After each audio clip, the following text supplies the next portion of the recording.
Assalamualaikum warahmatullahi wabarakatuh. Selamat datang teman-teman semua di channel saya. Di video kali ini saya akan membahas berbagai macam jenis kayu yang biasa saya gunakan dalam membuat pisau, golok, ataupun pedang. Sebelumnya saya mohon maaf tidak mengupload video selama beberapa bulan dikarenakan terdapat berbagai macam tugas kuliah yang harus saya selesaikan. Baik, langsung saja masuk ke pembahasan.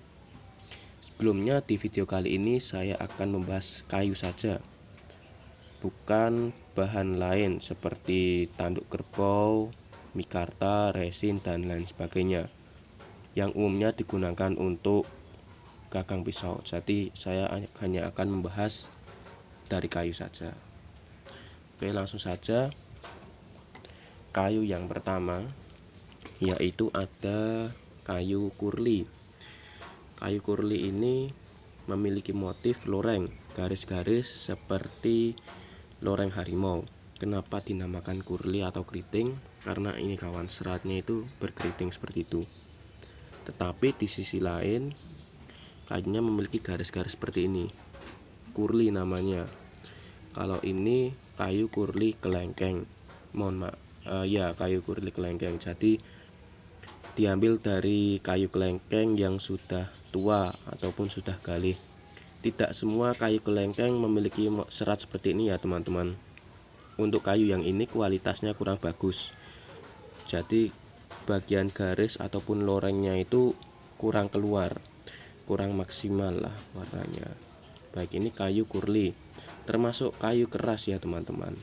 Jadi ini berat, warnanya ya oranye, kemudian ada yang merah juga seperti ini ya teman-teman.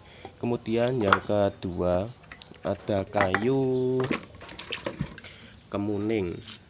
Kayu kemuning ini kalau saya lihat hampir seperti gading ya teman, gading gajah ataupun tulang. Tapi sayang sekali untuk kayu kemuning ini harganya mahal, dikarenakan pohon kemuning itu setahu saya pertumbuhannya lambat. Jadi untuk menumbuhkan kayu sebesar ini pun harus memakan waktu berpuluh-puluh tahun ya teman-teman. Dan juga kelemahan kayu kemuning ini sering retak. Nah seperti ini, terdapat crack ataupun retak. Jadi harus diakali menggunakan lem G dan seperti itu. Keras ya teman-teman. Tergolong kayu apalah saya lupa namanya. Jadi sekelas seperti stigi, nogosari. Jadi kayu yang biasa memiliki nilai-nilai mistis ya seperti itu. Ini kayu kemuning, warnanya kuning, menyerupai gading gajah ya teman-teman. Bagus sekali untuk dibikin gagang, tapi kelemahannya yaitu tadi retak. Kemudian yang ketiga ada kayu spalted. Spalted itu memiliki motif jadi putih, warna dasarnya putih, kemudian coraknya itu hitam seperti ini ya teman-teman. Ini spalted kalau ini dari kayu waru. Sebetulnya yang bagus itu spalted dari kayu asam, jadi spalted tamarin atau spalted asam, bukan galih asam, itu bukan. Jadi yang bagian yang masih muda itu biasanya terdapat spalted seperti ini ya teman-teman. Jadi entah itu berasal dari jamur ataupun memang seratnya seperti itu, saya kurang tahu. Tapi kalau dibuat gagang itu eksotis teman-teman. Jadi warnanya putih, kemudian terdapat garis seperti ini. Jadi ada pola hitam ya, kurang lebih seperti itu. Ini dari kayu waru yang saya temukan di sungai sebelah rumah saya. Kemudian yang selanjutnya ada kayu dari Nusantara, kayu yang umumnya dipakai para pandai besi lokal untuk membuat gagang, yaitu kayu sono keling. Termasuk kayu keras, hardwood. Bahkan ini pernah saya gergaji, tetapi tidak selesai.